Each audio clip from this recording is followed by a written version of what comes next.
Welcome to Transformative Principal, where I help you stop putting out fires and start leading. I'm your host, Jethro Jones. You can follow me on Twitter at Jethro Jones.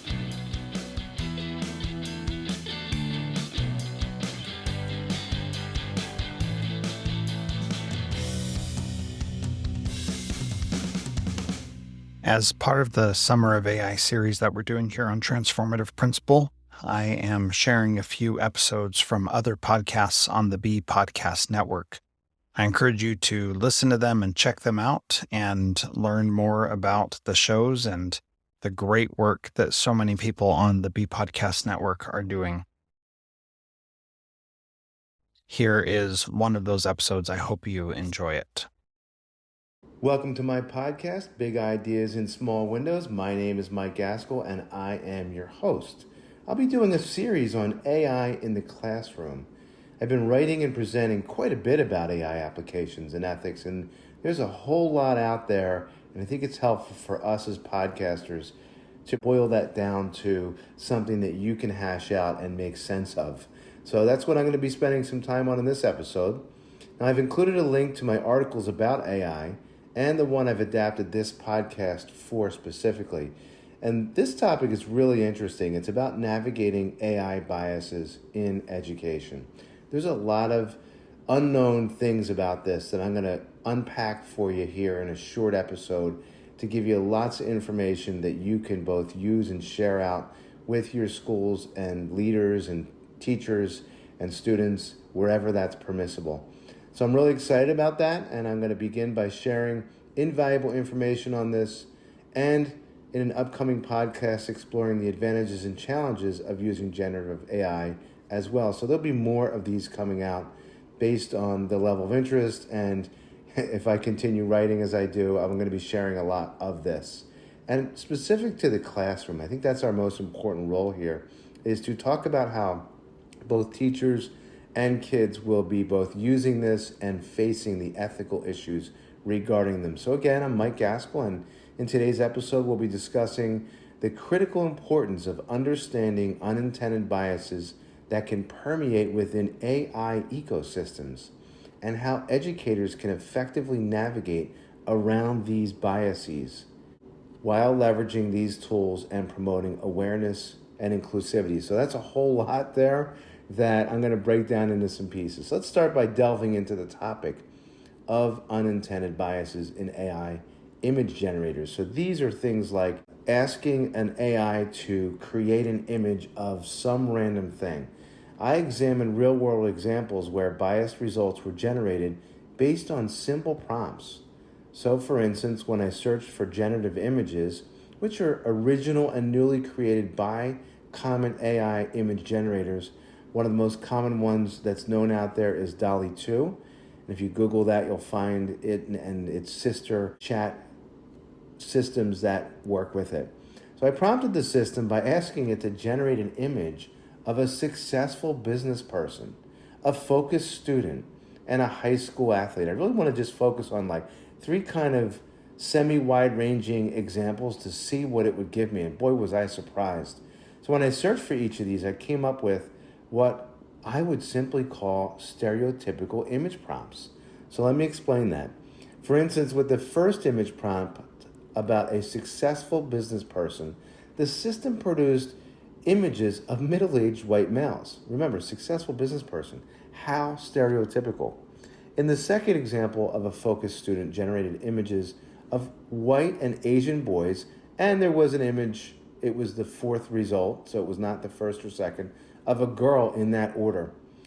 Regarding a high school athlete, the image generator predominantly generated images of black male students. So these instances raise some really important questions about how AI interprets language and the impact it can have on the content generated for classrooms, students, and school communities at large. Now let's explore why AI biases exist in these systems and why they're not inherently biased themselves. I want to kind of distinguish that, and it's a basic explanation that really tech geeky guys and girls can delve into with you more, but I'm going to give you the executive summary layman's definition. So consider how AI platforms rely on vast amounts of human-created data, which contributes to the biases that may emerge in the generated content. In other words, these images were generated by AI's interpretation of my prompt. So AI generators are not in themselves innately biased. That would suggest they have some kind of ascension consciousness, and in fact, AI platforms simply have powerful methods to comb the internet for what presently exists. And I want to apologize to you conspiracy theorists out there because it's not true. They cannot think by themselves. They are using programs that humans ordered them to do to go out and find this information. So yes, when you're going out and asking for information, the prompt is guided by us, and it's simply going out and finding what exists on the internet. The sad truth is there is some bias on the internet, and that's why I'm getting these image results that seem so biased. In essence, this makes collected information actually rather static, yet dynamic in how AI returns the content. So in other words, what I mean by that is it's simply going out and combing what's out there, and then it's trying to interpret that with the programming it was given, and then spitting back out a result. So that's where you get the dynamic side of it. Now, AI research geeks provide insights into how statistical connections between words and phrases play such a significant role in producing biased results. I'll give you an example. One explains that the issue lies in how AI generators establish extensive statistical connections between words and phrases. So this is what I was saying about trying to figure it out and putting it together and spitting it back out to you.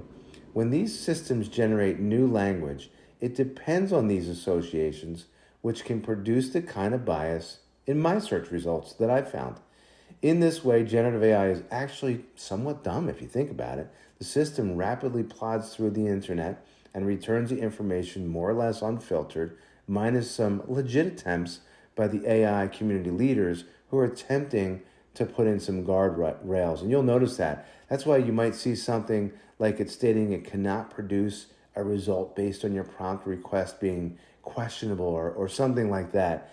I'll give you an example. When I was doing the focus student search, I think I started with show me an intelligent student and then show me a less intelligent student. I was trying to see the differentiation that it interpreted, and it flagged that one. So I had to try something different called focus student, which did net me a result. So these are real concerns, right?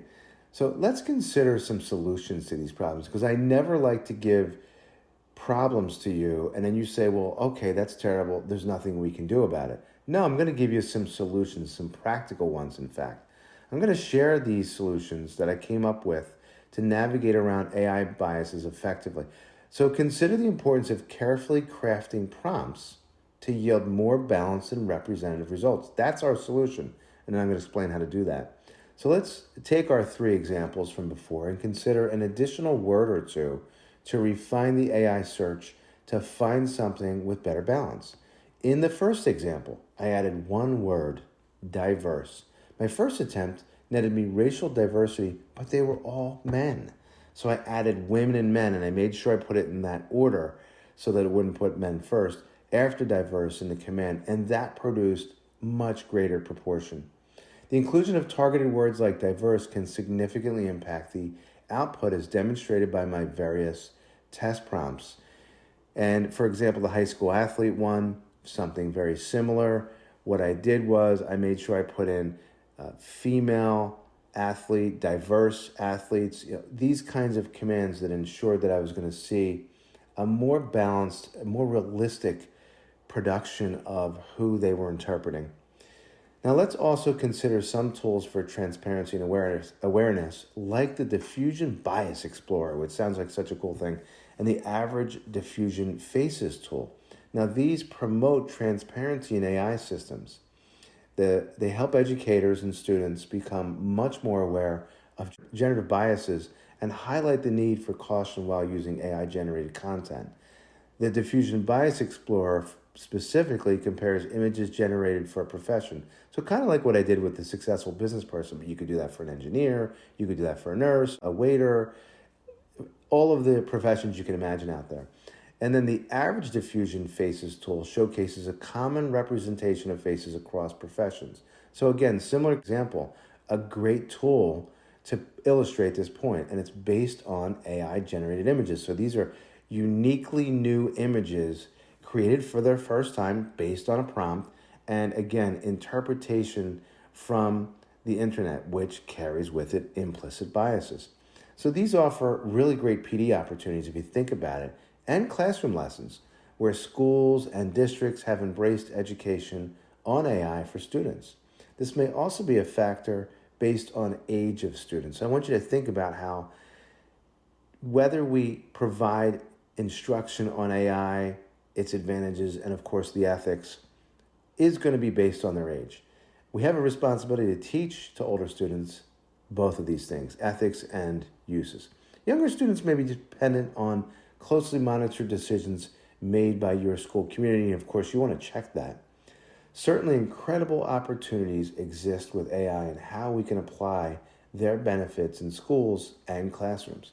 However, the importance of being mindful of the caution signs and biases that exist with these powerful tools cannot be understated and should be part of any school community's instruction to students, parents, teachers, and the entire school community.